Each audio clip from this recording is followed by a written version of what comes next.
Bwana Yesu asifiwe, watumishi wa Mungu. Na wasalimu tena kwa jina la Bwana wetu Yesu Kristo, na nawakaribisha katika mwendelezo wa kipindi chetu ambacho tunajifunza kwa habari za misingi 10 ya kanisa linalokuwa. Na sasa tunaendelea na kile kipengele cha pili ambacho kinasema miongoni mwa vitu ambavyo vinaweza vikafanya kanisa linakuwa ni pamoja na mafundisho ya neno la Mungu. Na kipindi kilichopita tulikuwa na utangulizi kuona neno la Mungu ni nini. Tukaona kwamba neno la Mungu ni sauti ya Mungu, ni ufunuo wa Mungu, ni Mungu mwenyewe aliamua kusema kupitia wanadamu. Na tukaangalia kwamba hakuna nabii wote uliokuja kwa mapenzi ya mwanadamu, bali Mungu alisema kupitia wanadamu. Sasa leo tunaenda kuangalia kipengele kile ambacho Biblia inatuambia kwamba huyu neno ambaye Mungu sasa anasema nasi kupitia neno ambalo ni maandiko matakatifu ambayo ni pumzi ya Mungu, ni chapa ya nafsi yake. Maandiko yanatuambia kwamba ni chapa ya nafsi yake. Leo tuangalie kitabu kile cha Waebrania, ile sura ya kwanza kuanzia ule mstari wa kwanza mpaka ule mstari wa 3. Maandiko matakatifu yanasema hivi: Mungu ambaye alisema zamani na baba zetu katika manabii kwa sehemu nyingi na kwa njia nyingi, mwisho wa siku hizi anasema na sisi katika mwana aliyemweka kuwa mrithi wa yote, tena kwa yeye aliufanya ulimwengu. Hii Biblia inaendelea kutusisitizia kwamba vitu vyote, kama ile Injili ya Yohana ambayo tutaiangalia inavyosema kwamba hakuna kilichofanyika pasipo yeye, huyo neno.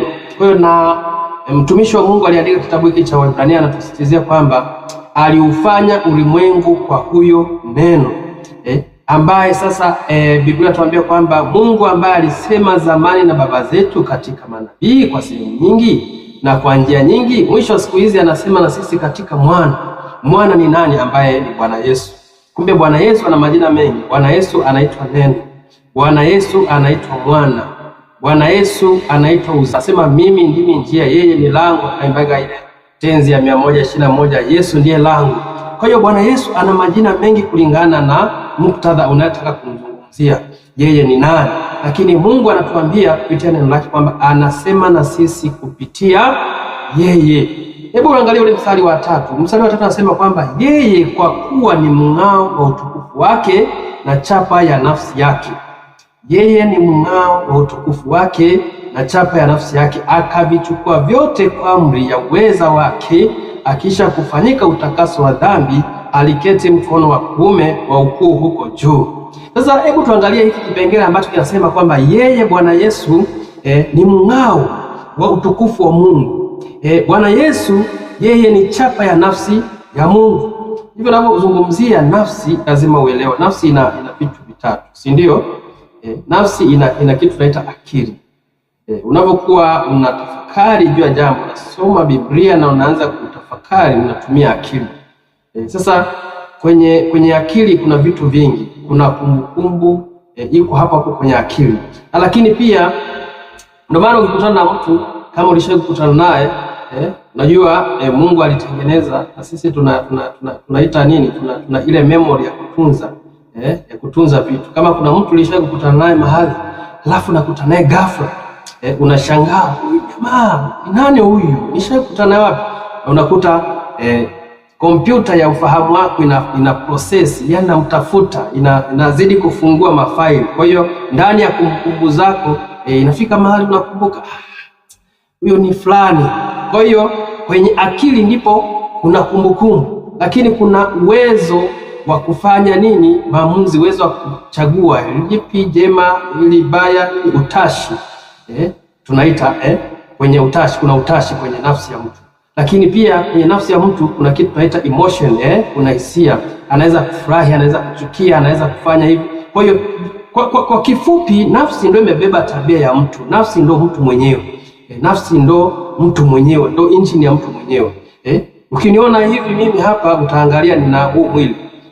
Huu mwili, lakini vyote hivi ni vya nafsi. Nafsi ndiyo inamiliki vyote hivi.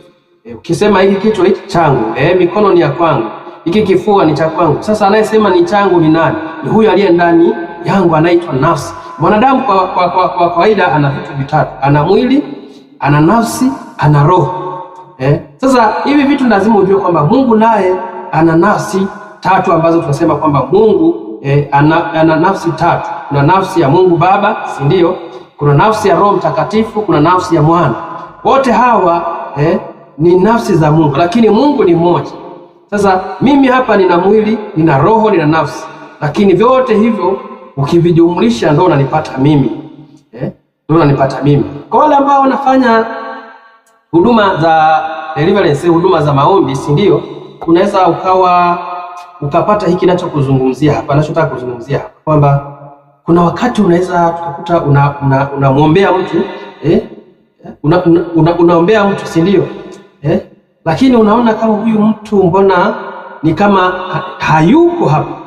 Kuna wengine wanaona kwamba nafsi yake haiko hapa. Hebu tuite nafsi yake. Hiyo nafsi inakuwa imetoka ndani ya mwili, inakuwa imeenda mahali. Kwa hiyo kuna kitu ambacho inaweza kutoka, nafsi inaweza kutoka. Kuna mahali fulani Yohana anasema kwamba nami nilikuwa katika roho. Yaani mtu anaweza kuchukuliwa katika roho, akaona baadhi ya mambo, akaonyeshwa mambo fulani, akafika mahali ambapo hajawahi kufika. Kwa sababu nini?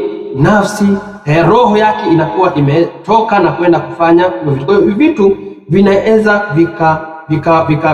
vikafanya kazi, kila kitu kinaweza kufanya kazi kwa wakati wake, lakini vinakuja vinaleta muunganiko ambao unafanya kuona mtu kama mimi. Kwa hiyo tunapozungumzia Bwana Yesu, anasema Bwana Yesu ni chapa ya nafsi ya Mungu. Bwana Yesu ni nafsi ya Mungu katika zile nafsi tatu. Na kuna kitu ambacho nataka ukielewa, ambacho ukielewa hii concept hautapata shida sana kumjua Mungu. Kwa sababu ukiangalia vizuri, hata akina Petro walikuwa wanapata shida sana. Akina Filipo wanauliza maswali kwamba huyo baba ni nani? Yesu anasema nionaye mimi amemwona Baba. Huyo baba ni nani? Kwa hiyo walikuwa wanapata shida sana kwa sababu walikuwa hawajui kitu hiki ambacho nataka nikwambie, kwamba Mungu ana tabia hii. Mungu ni omnipresence. Yaani Mungu anaweza kupatikana at anywhere at the same time. Anaweza kupatikana mahali popote at anywhere at the same time. Anaweza kuwa mahali popote kwa wakati huu. Sasa hii inaweza ikakusaidia kuelewa kwamba inawezekaneje Yesu yuko mbinguni na anasema anakaa ndani yetu. Inawezekaneje kama Mungu ni mmoja?